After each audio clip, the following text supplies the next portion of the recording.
Buenos días. Hoy tenemos la dicha y el orgullo de tener de invitado a un joven comunicador que se logró crear un nicho en los medios a través de la calidad. Luego él decidió irse al área educativa a través de una escuela de comunicación llamada Enfoque. Con nosotros, el comunicador Livio Encarnación. Bienvenido a tu programa Así se expresa. Muchas gracias, Abril, un placer. Buen día, Abril. Livio, yo iba a decir Abril ya. Livio, buen día. Estar con ambos aquí en la mañana de este domingo es un gratísimo placer. Yo hablo tanto con Abril, la semana entera, Abril, que hasta mi esposa yo creo que me va a votar. Bueno, yo no quiero problemas. No queremos esa clase de problemas, Livio, tú estuviste en una de las empresas de comunicación más grande del país y decidiste dejar los medios para poner una escuela de educación, de comunicación. Explícame, ¿cómo tú sales de eso para dedicarte a lo otro? Bueno, debo decir que tal vez no es que abandoné los medios como tal, sino que tomé algunas decisiones en ese momento que entendía eran estratégicas para mí. Mucha gente seguro sabrá que estuve durante algunos años en Grupo de Medios Telemicro, mi casa donde yo nací, empresa a la que debo muchísimo y a la que todavía tengo un vínculo no solo sentimental, también profesional con ella.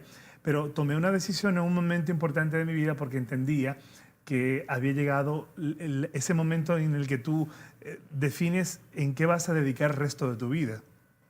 Y justamente coincidió con un proceso de formación internacional que yo había vivido.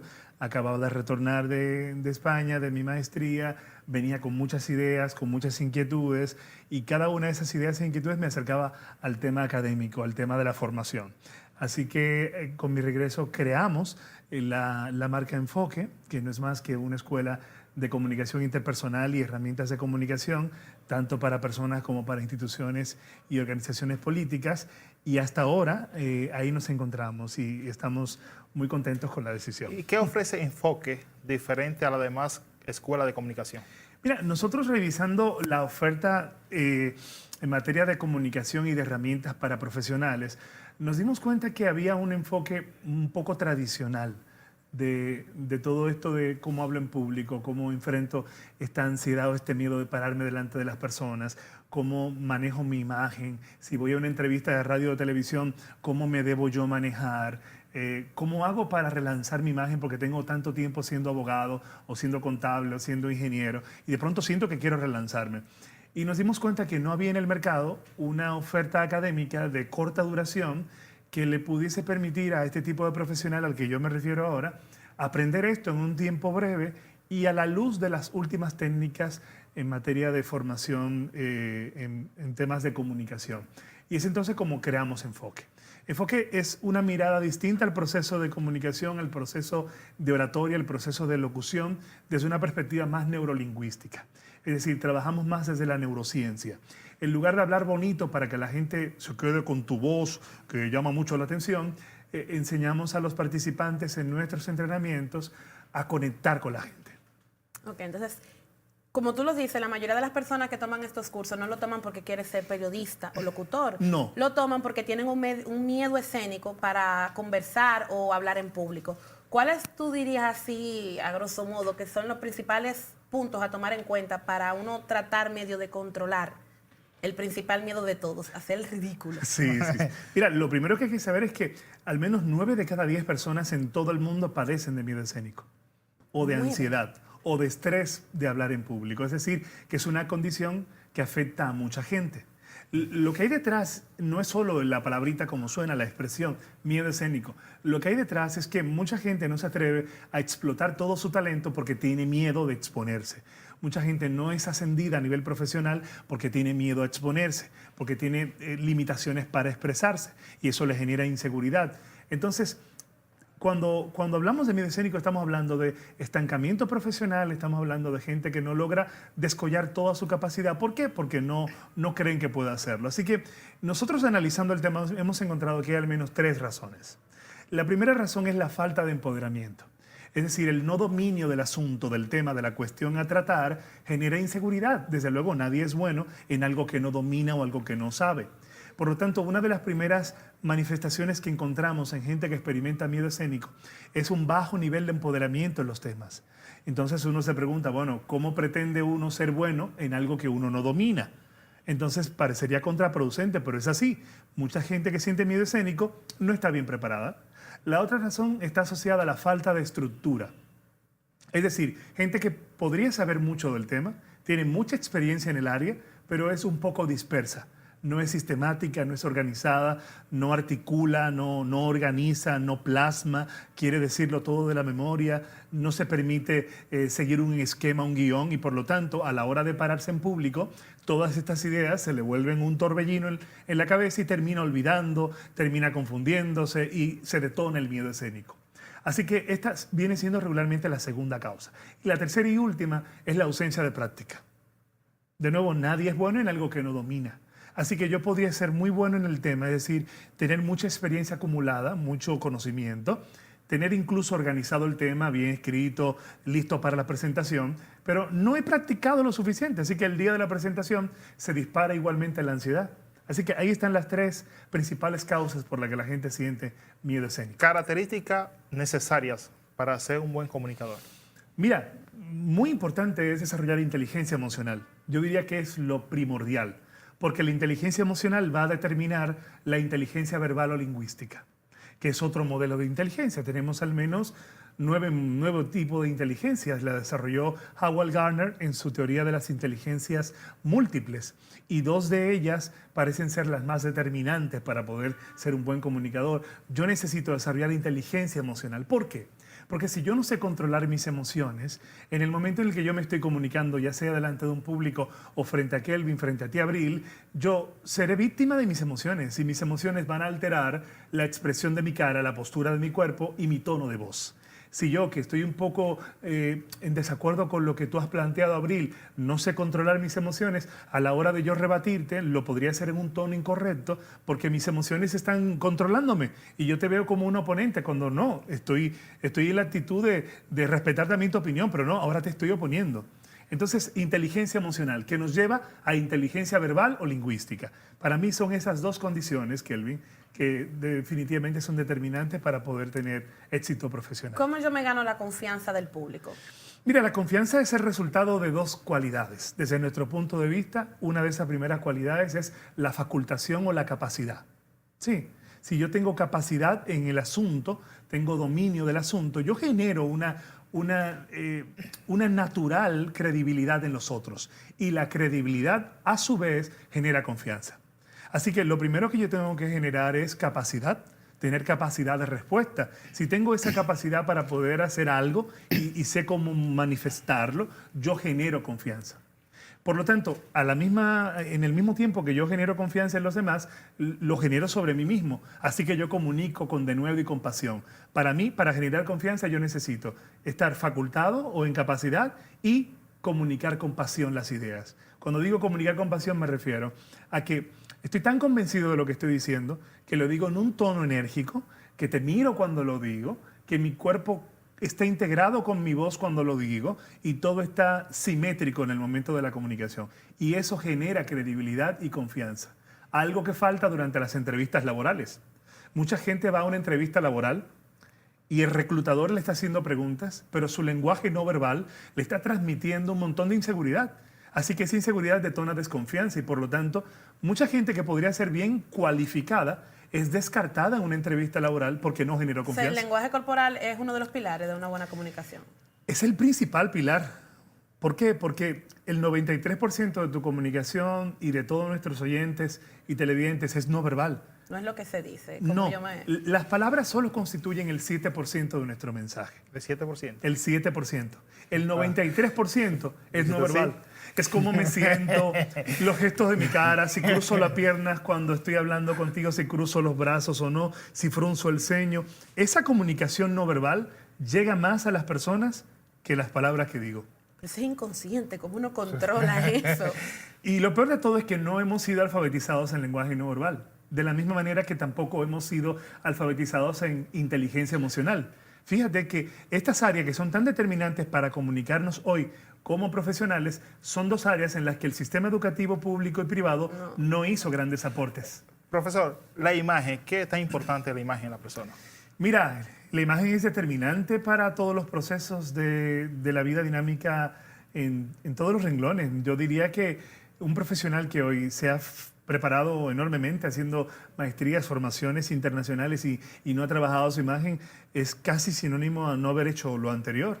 El proceso de imagen es un proceso de gestión que va de la siguiente manera. Yo con mis acciones genero un estímulo.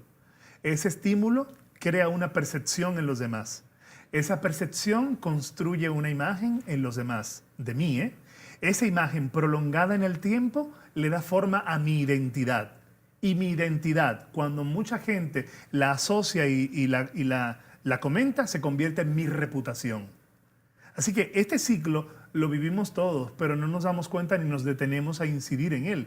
Con las cosas que yo hago, genero un estímulo. Ese estímulo despierta una percepción. Digamos que he llegado yo aquí tarde con el ceño fruncido y batí la puerta cuando llegué al estudio. Esa acción es un estímulo. En ustedes genera una percepción, pero yo no pensaba que este joven era así.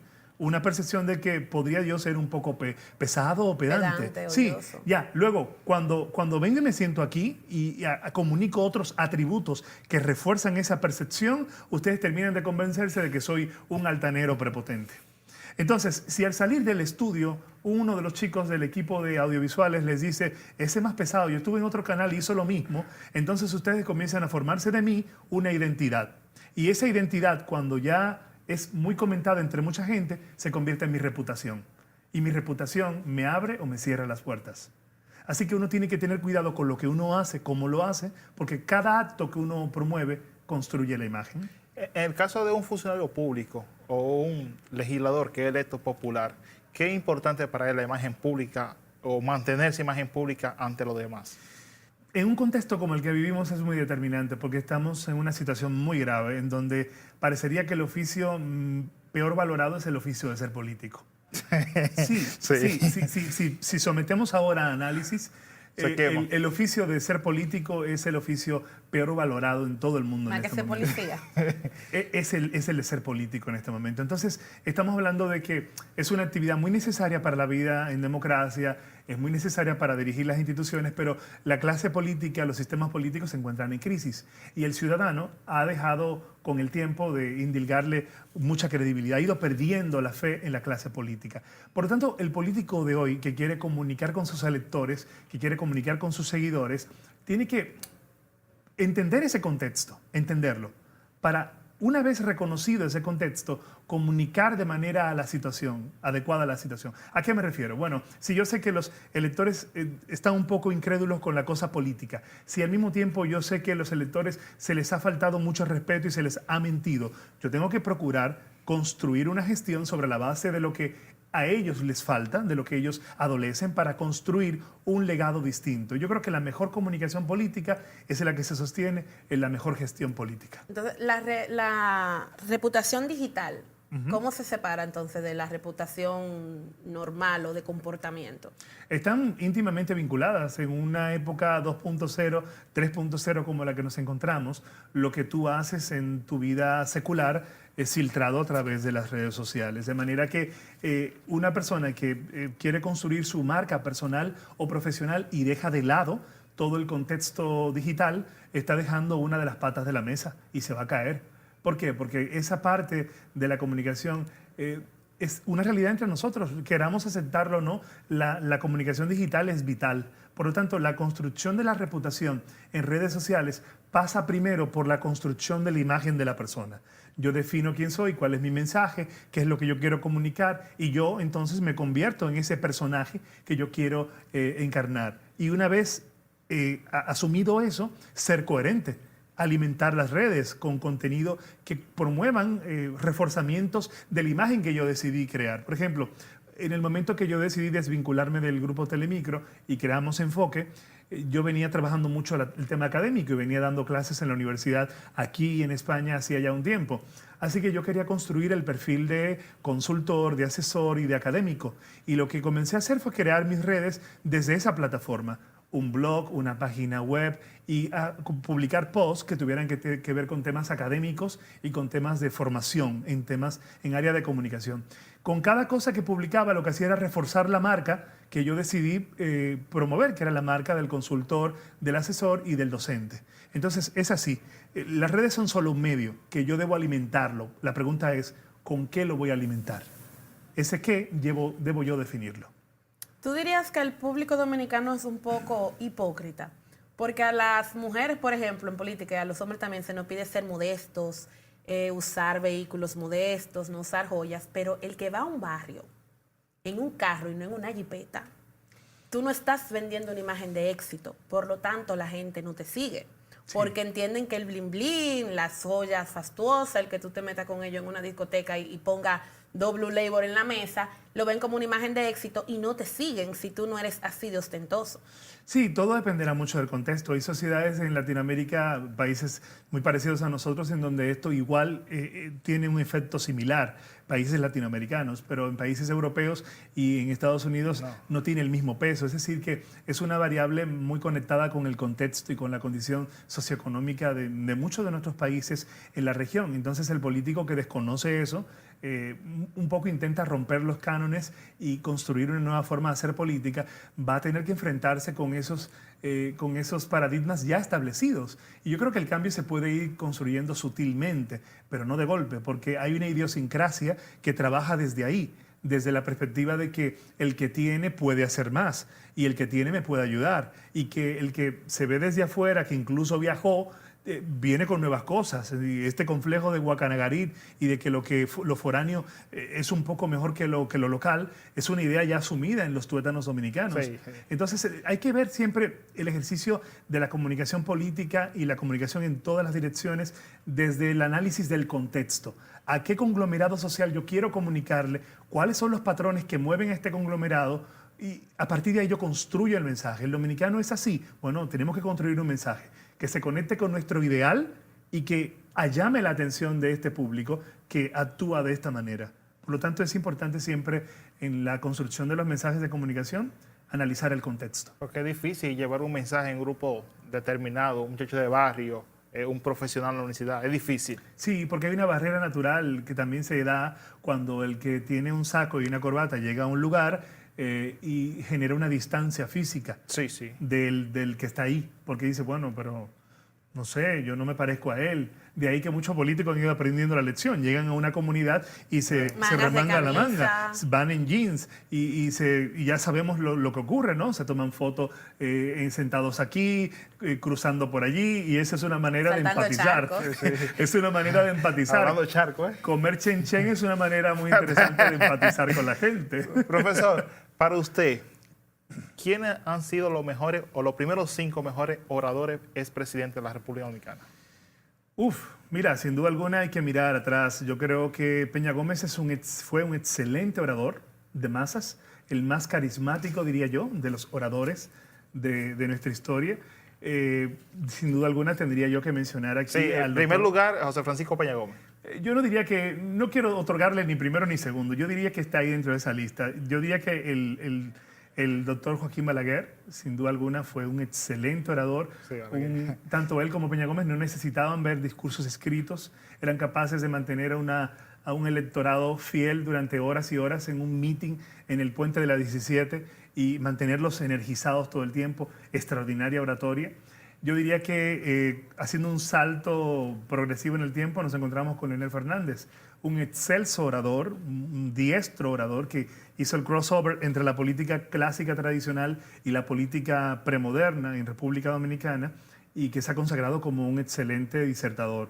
No hay duda de eso. De hecho, una de las cosas que se le podría reconocer al doctor Fernández es esa capacidad de crear metáforas en sus alocuciones. Pero también una gran debilidad que algunos arguyen es que su manera discursiva a veces no era comprensible para el pueblo llano. Fue cambiando en el último gobierno, donde en sus discursos desde la Asamblea Nacional lo humanizaba con personajes ahí, con testimonios de gente ubicados en el mismo hemiciclo, un intento de conectar. Yo diría que ahí están los 3 grandes oradores que desde mi perspectiva en la materia política han sido insignia importante en el país. No me atrevería a señalar otros.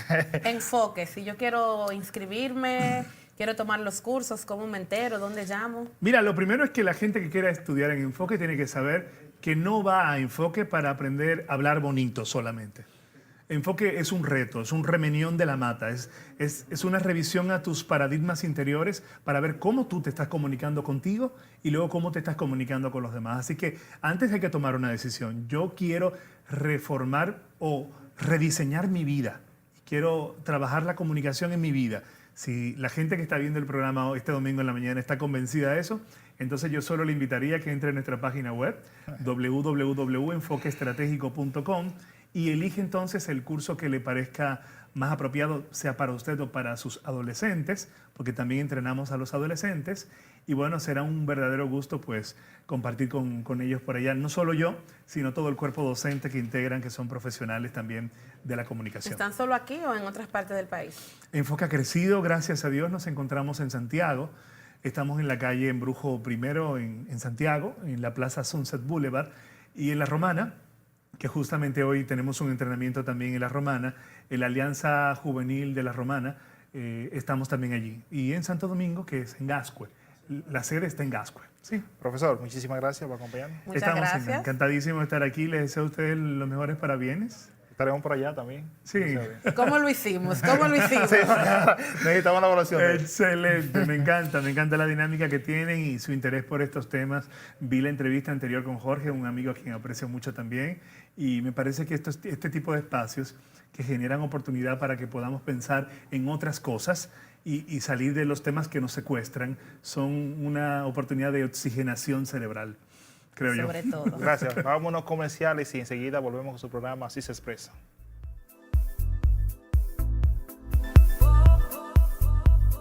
Muy pronto, el diario con las informaciones más actualizadas de República Dominicana y el mundo, cumpliendo con todas tus expectativas. Meca Informa, la voz del pueblo. Visítanos en las redes sociales Twitter, Facebook e Instagram. Meca Informa, la voz del pueblo. Centro de Estudios Jurídicos MECA CEJUS. Impartimos diplomados, curso taller, conferencias, seminarios nacionales e internacionales, simposios, especialidades. Todas nuestras capacitaciones se realizan en el Salón de Eventos de ICIMED, calle Juan Sánchez Ramírez, casi Avenida Máximo Gómez, Gascue, Distrito Nacional. Para más información, llamar al teléfono 809-965-8643. Visítanos en nuestras redes sociales en Twitter, Facebook, en Instagram. CEJUS RD. CEJUS, educando con sentido de responsabilidad social.